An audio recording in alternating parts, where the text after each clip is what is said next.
A'udzu billahi minasyaitonir rajim. Bismillahirrahmanirrahim. Assalamualaikum warahmatullahi wabarakatuh. Alhamdulillahi rabbil alamin. Asyhadu an la ilaha illallah wa asyhadu anna Muhammadar Rasulullah. Allahumma shalli wa sallim ala sayyidina Muhammadin wa ala alihi wa ashabihi ajma'in. La hawla wa la quwwata illa billahil aliyyil azim. Qalu subhanaka la ilma lana illa ma 'allamtana innaka antal alimul hakim. Rabbi shrah li sadri wa yassir li amri wahlul 'uqdatam min lisani yafqahu qawli. Rabbana zidna ilma warzuqna fahma waj'alna minas salihin amin ya rabbal alamin. Al-Fatihah. A'udzu billahi minasyaitonir rajim. Bismillahirrahmanirrahim. Alhamdulillahi rabbil alamin arrahmanir rahim maliki yaumiddin. Iyyaka na'budu wa iyyaka nasta'in ihdinas siratal mustaqim. Siratal ladzina an'amta 'alaihim ghairil maghdubi 'alaihim waladdallin. Bismillahirrahmanirrahim. Qala al-musannifu rahimahullahu ta'ala wa nafa'ana bihi bi'ulumihi wa amaddana bi asrarihi wa anwarihi fid dharain amin. Wa ba'du, lan ing dalem sakbuse kang tinutur minal basmalah, hamdalah lan sholawat. Hadza utawi iki kang hadir iku kitabun kitab fi ghayatil ikhtisari ing dalem katoke ringkes wat tahdhibi lan tegese bersih wada'tuhu kang wus ngarang sapa ingsun ing kitab alal kitabi nyarehi ing atase kitab al-musamma kang den arani apa kitab bitakribi kelawan jeneng utawa aran takrib liyang tafi'a supaya yen to bisa ngalap manfaat bi kelawan hadza kelawan kitab iki sapa al-muhtaju wong kang butuh bayane minal mubtadiina saking piro-piro wong kang ngawiti ngaji kabeh li furu'i syariati maring piro-piro pang-pangane syariat wadini tegese agama waliyakuna lan supaya yen to ana apa hadza apa kitab iki iku wasilatan dadi lantaran linajati maring selamat ingsun yaumaddini ing dalem dina kiamat wa naf'an lan dadi manfaati li ibadihi maring piro-piro kawulane Allah al muslimina kang muslim kabeh. Innahu stuhne Allah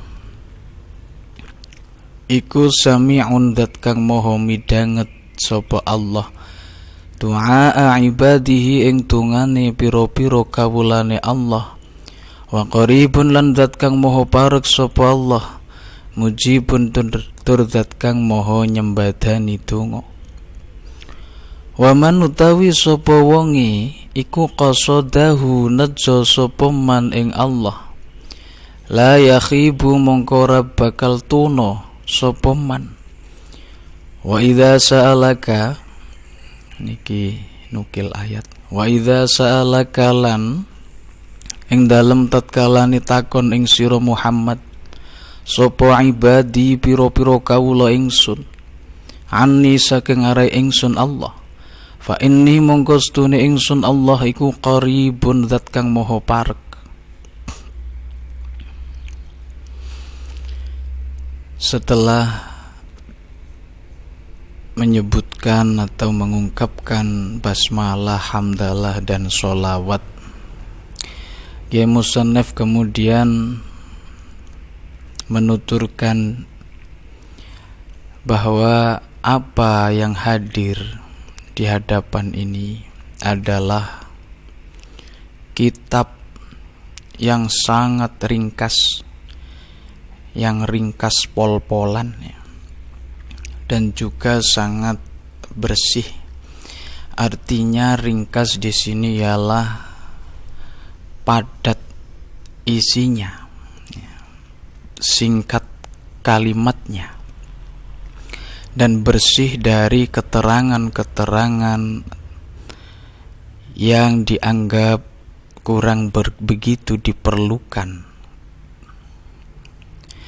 Di mana kitab ini dikarang oleh Kiai Musannef, yakni Syekh Muhammad bin Qasim Al-Ghazi,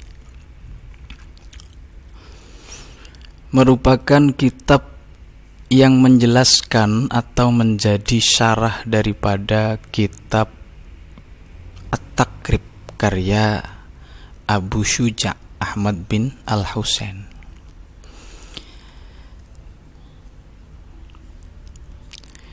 Kitab syarah ini dikarang atau disusun, ditulis oleh beliau dengan tujuan supaya orang-orang yang masih pemula atau orang yang masih mempelajari pada tingkat dasar, yakni mereka yang butuh untuk mempelajari ilmu cabang-cabang syariat atau ilmu fikih, supaya bisa mendapatkan manfaat, bisa mendapatkan faidah dan pemahaman tentang fikih, dan juga supaya kitab ini menjadi wasilah atau lantaran atau sebab untuk keselamatan Kiai Musannef di hari kiamat nanti, dan pula menjadi bermanfaat bagi seluruh umat Islam.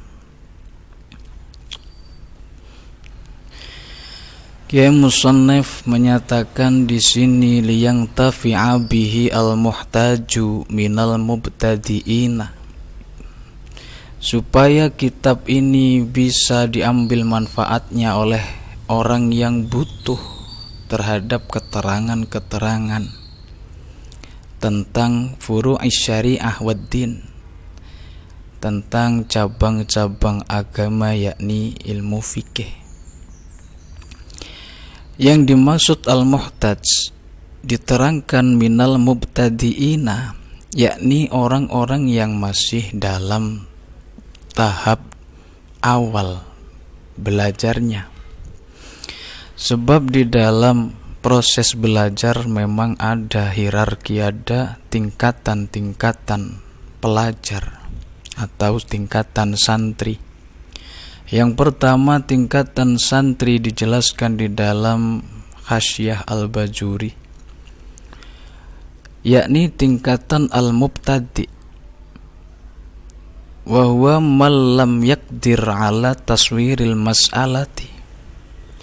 Tingkatan pertama yakni tingkatan mubtadi', tingkat pemula. Siapakah tingkatan pemula itu? Tingkatan mubtadi' ialah orang atau santri yang belum sanggup atau belum mampu untuk menjelaskan suatu pembahasan, untuk memahami suatu pembahasan kemudian menjelaskannya sehingga lebih kepada diktat. Adapun tingkatan yang kedua ialah tingkatan al-mutawassit, tingkat tengah. Santri tingkat mutawassit ialah man qadaru ala taswiril mas'alati walam yaqdir ala iqamatid dalili alaiha, yakni santri yang sudah mampu untuk menjelaskan suatu tema atau suatu ilmu, suatu masalah keilmuan, namun belum sanggup atau belum mampu untuk menetapkan, menyuguhkan dalil-dalil persoalan tersebut. Kemudian tingkatan yang ketiga disebut dengan tingkatan al-muntahi. Tingkatan al-muntahi ini huwa man qadara ala taswiril mas'alati wa ala iqamatid dalili 'alaiha. Yakni santri yang sudah diberi, yang sudah mampu untuk mendeskripsikan atau menjelaskan suatu pembahasan ilmu, dan juga sudah mampu menetapkan atau menyuguhkan dalil daripada pembahasan tersebut. Kemudian dilanjutkan juga keterangan bahwasanya wa amma man qadara ala tarjihil aqwali fahuwa mujtahidul fatwa.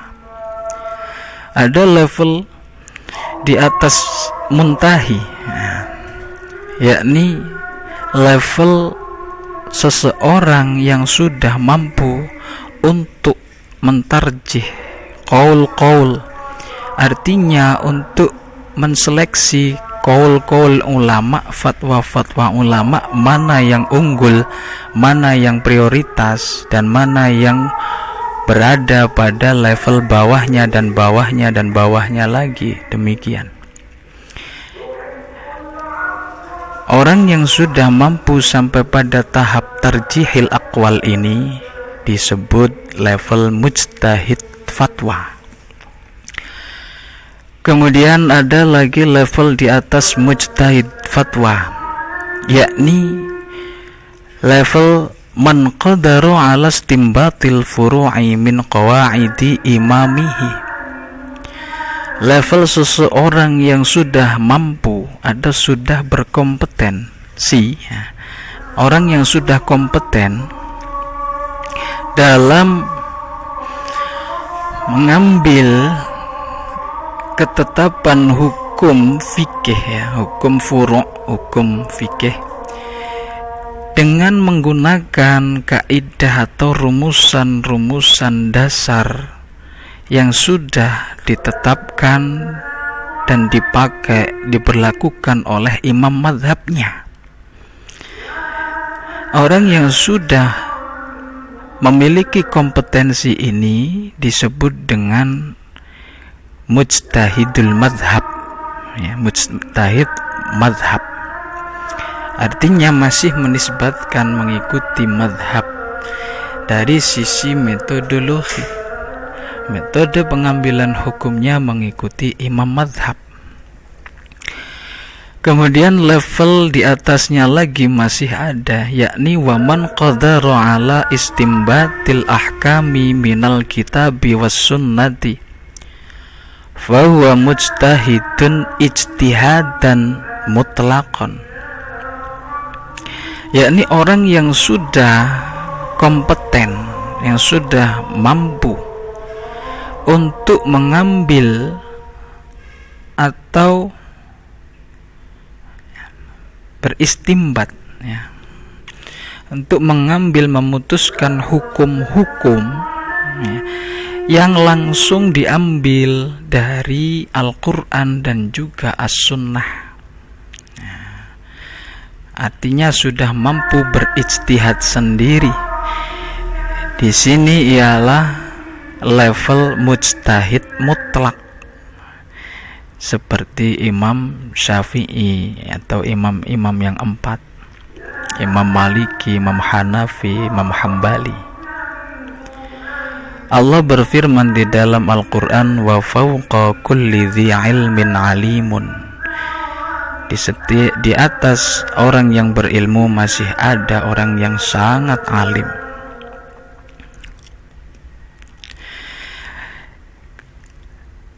Lalu musannif menyebutkan li furu'i syari'ati wad dini, yakni yang dimaksud adalah furu', bukan usul. Furu' syari'ah wad din yang dimaksud ialah ilmu fikih, berbeda dengan usuluddin, bukan li usuliddini atau li usuli syari'ah wad din. Karena kalau usul syari'ah wad din atau usuluddin itu berkenaan dengan aqaid dan keimanan. Adapun furu'us syariah waddin berkenaan dengan amaliyah mukallaf.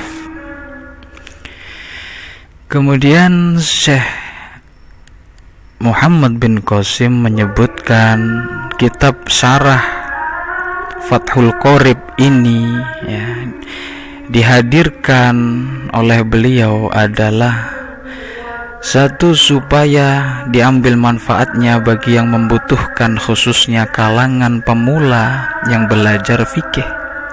Yang kedua adalah semoga dengan manfaat yang bisa diambil dari kitab ini bisa menjadi wasilah, bisa menjadi perantara ya, yang menjembatani, yang bisa menjadi perantara untuk selamatnya diri Kiai Musonef ya, kelak di hari kiamat atau hari pembalasan, Yaumuddin atau Yaumul Qiyamah. Wasilah ya, atau wasiliyakuna wasilatan linajati yaumaddin, maksudnya ialah liyakuna sababan li kholasi minal makruhi yaumal jazai wal fauzi bil matlubi,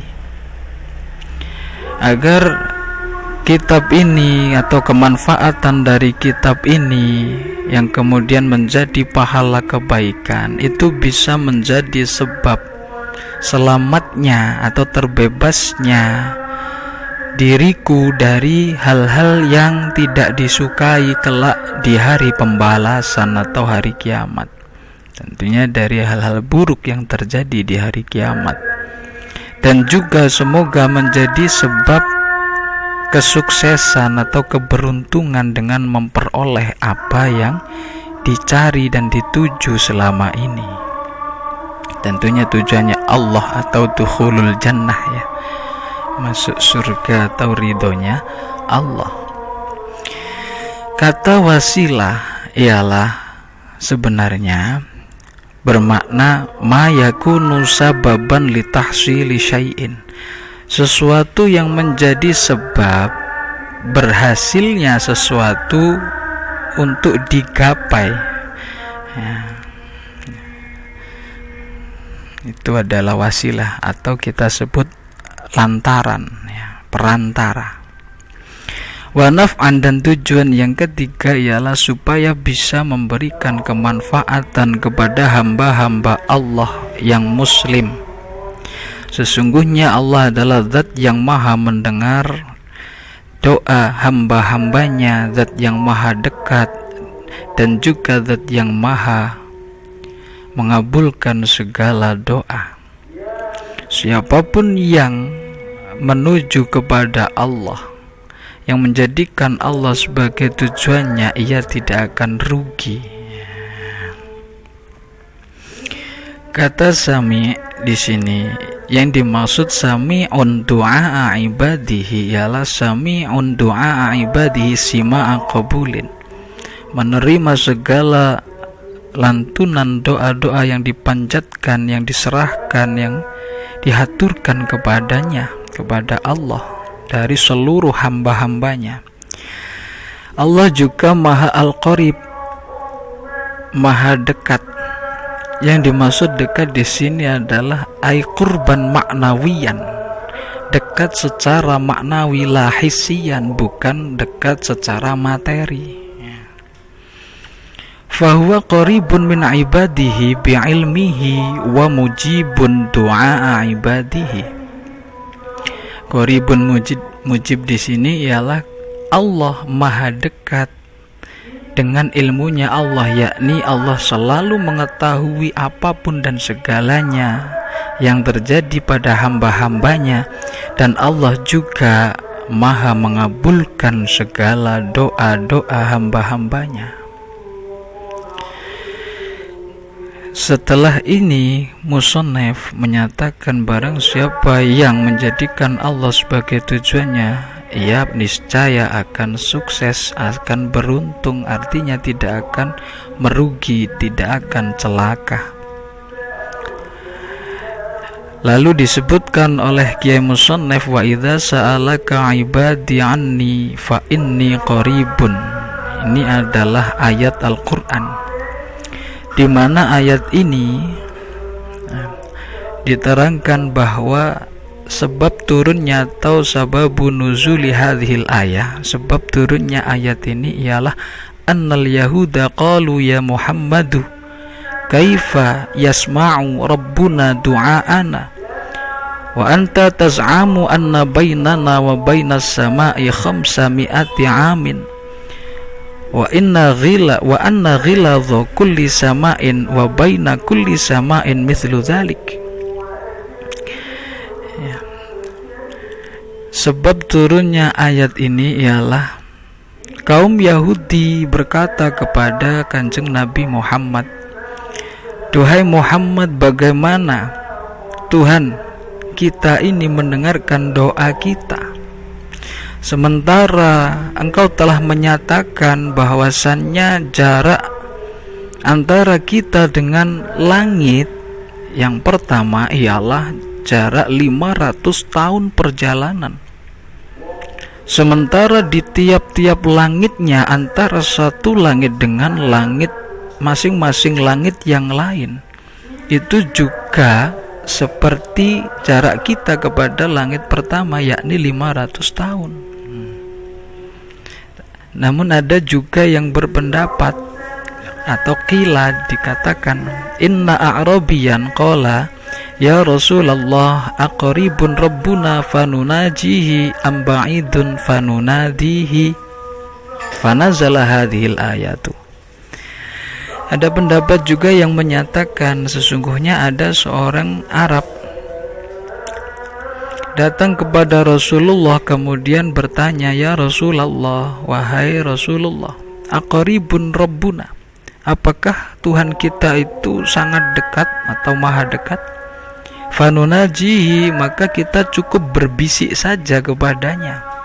Amba'idun fanunadihi, ataukah ia itu sangat jauh sehingga kita perlu memanggil-manggilnya secara lantang? Lalu turunlah ayat ini. Ada dua versi, tapi yang lebih kuat adalah versi pertama, yakni tentang dialog Yahudi bersama Rasulullah. Demikianlah keterangan yang bisa kita ambil manfaatnya bareng-bareng. Mugi-mugi manfaat, mugi-mugi kita sedaya dikaruniai ilmu manfaat barokah dunia akhirat, dikaruniai istiqomah, dikaruniai akhlak karimah, dikaruniai husnul khatimah, amin ya rabbal alamin. Nyuwun agung ing pangapunten, Allahu a'lam bissawab. Alhamdulillah. Assalamualaikum warahmatullahi wabarakatuh. Bismillahirrahmanirrahim. Allahumma inni astaudi'uka ma 'allamtanihi fardudhu ilayya 'inda hajati ilaihi wa la tunsinihi ya rabbal alamin. Subhanakallahumma wa bihamdika asyhadu an la ilaha illa anta astaghfiruka wa atubu ilaik. Rabbi fanfa'na bi barakatihim wahdinal husna bi hurmatihim wa amitna fi tariqatihim wa mu'afatim minal fitani. Allahumma shalli wa sallim ala sayyidina Muhammad.